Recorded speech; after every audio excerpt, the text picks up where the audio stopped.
What is the best way to prepare the next generation for success? In Iowa, it's to focus on STEM education. STEM equals science, technology, engineering, and math. Some people see STEM as a way of teaching, and some people see it as a component of teaching. I think it's kind of neat that STEM doesn't have any one black and white definition. Some people, their STEM program is a robotics program, and ours is more project-based, hands-on, and some it's more computer-based. I think that's kind of the beauty of STEM. STEM is whatever a person kind of finds an interest in and goes with. Every day we solve problems. We try to figure out what to wear to school, how we're going to get to school, what's the next step in our career path.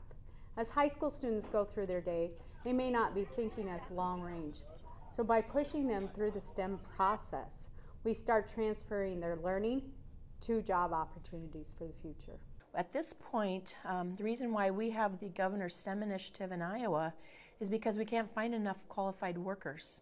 So some of the larger businesses or longtime businesses in Iowa approached Governor Branstad and asked if we could work with our educational partners to train and grow a workforce for the future.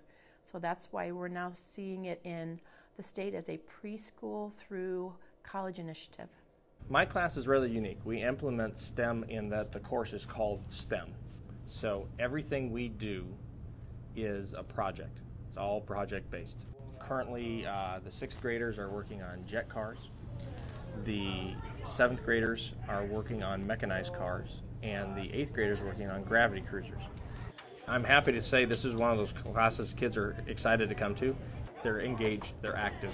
It's a hands-on, do stuff class. When a student can put a plant in their hands and they can touch the soil, and then all that they're learning in science all of a sudden has real world meaning.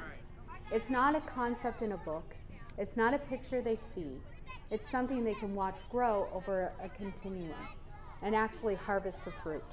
By bringing the 2nd graders over here, we were able to do our Food for All program through the FFA and promote personal gardens and fight hunger, as well as understanding the science that we can grow plants ourselves and watching a lab experiment come alive.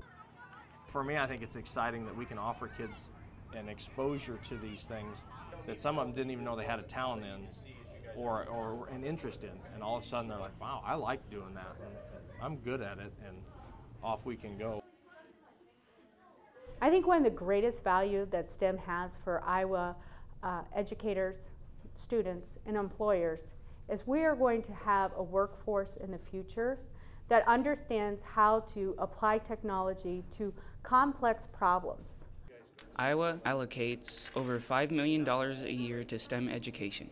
Much of this funding goes towards cooperative grants for projects that range from preschoolers coding to dynamic after-school programs. We just held our 4th annual STEM Summit.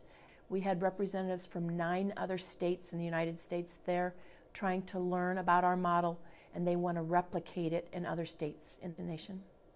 Iowa's leaders promise to stand by this initiative and see it through to fruition. We are Jordan Miller, Darby Skillern, Heidi Fichter, and David Hu for the PBS NewsHour Student Reporting Labs at Shenandoah High School.